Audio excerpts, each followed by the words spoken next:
Assalamualaikum warahmatullahi wabarakatuh. Perkenalkan, nama saya Fadlan Hafiz Subahi. Di presentasi kali ini saya akan membahas mengenai cybercrime dalam masyarakat. Apa itu pengertian cybercrime, berbagai jenisnya, bagaimana kita dapat mencegah dan menanggulangi kejahatan ini, serta melihat beberapa kasus yang telah terjadi di Indonesia. Pertama, definisi cybercrime. Pengertian dari cybercrime adalah aktivitas kriminal yang dilakukan menggunakan komputer dan jaringan internet.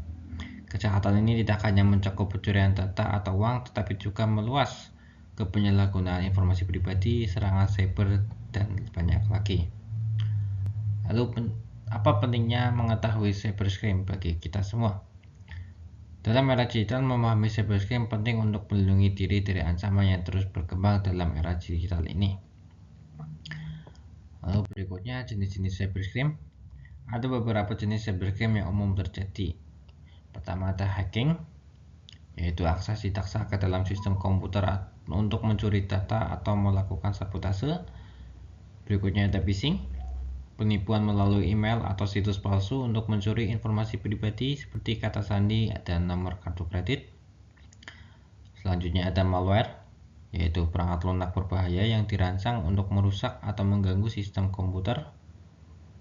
Selanjutnya ada identity theft, pencurian identitas seseorang untuk melakukan penipuan atau kejahatan lainnya.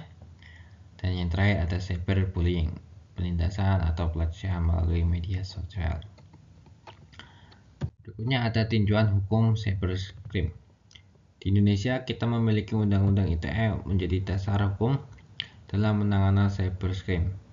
Undang-undang ini mencakup berbagai aspek seperti pencemaran nama baik seperti diatur dalam pasal 27, penyebaran informasi bohong seperti yang di pasal 28, dan akses ilegal yang tercantum dalam pasal 30.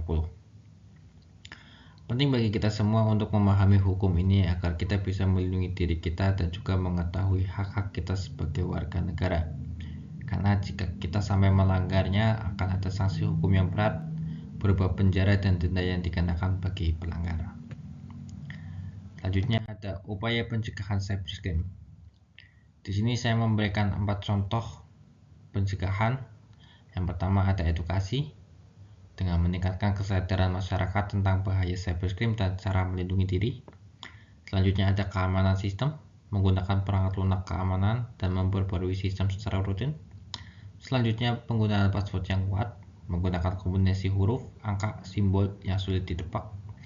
Dan yang terakhir ada verifikasi 2 langkah, menggunakan metode verifikasi tambahan selain kata sandi, bisa berupa PIN, SMS, verifikasi wajah, dan lain sebagainya.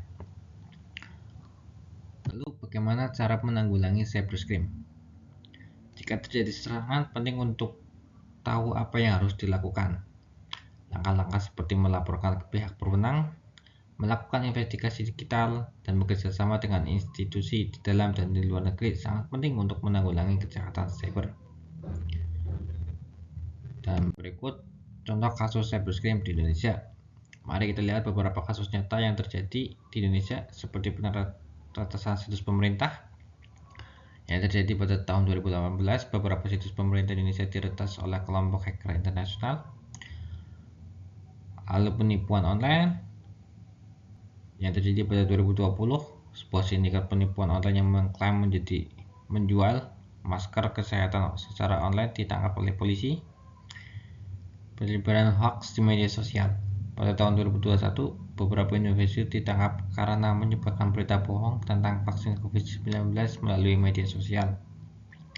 Kasus-kasus ini mengajarkan kita tentang pentingnya keamanan cyber dan konsekuensi dari ketidakpedulian terhadap ancaman cyber. Dan terakhir, penutup,